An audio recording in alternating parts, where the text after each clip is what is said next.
Қайырлы күн, қазақ елі.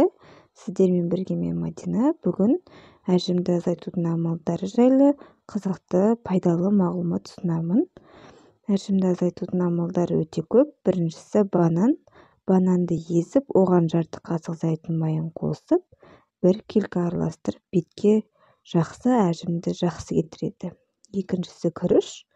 Бұқтырылып піскен күрішті ыстықтай сүзіп алып, онымен бетті күріш майланып қарайғанша ысқыласа, тері көздерін май мен кірді тартып алады. Сонан таза сумен жуып тастаса, тері көзі ашылып, жақсы тыныстап, әжім азаяды. Үшінші мандарин. Оны қабығымен жаншып, спиртке шылап, тең мөлшерде бал қосып, бір апта тұндырып қою керек. Осы қоспаны бетке жақса, теріні жұмсартуға және әжімді кетіруге көмегі көп.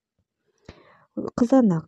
Оны ұсақтап турап жаншып, шырынына азырақ бал араластырып, бетке жақса, әжімді жақсы кетіреді. Құрамында С витамині теріні құрғап кетуден, жарылудан сақтайды.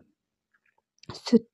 Бет жуған соң сиыр сүтін жағып, иектен жоғары өрлей массаж жасап, теріге толық сіңіртсеңіз, бетіңіздегі қан айналымын тездеп, терінің қоректенуі жақсарып, оттегімен жақсы қамданады. Жұмыртқа. Азырақ жұмыртқа ағынан жаңа сауылған сүт, бал және ұн қосып, араластырып, қоймалжың ботқа жасап, бетке тегіс массаж жасаңыз. 15 минут өткен соң жуып тастаңыз. Бүгінге осы. Ауырмаңыздар, қартаймаңыздар. Сіздермен бірге болған Мадина. Тіркеліп лайк басып кетіңіздер.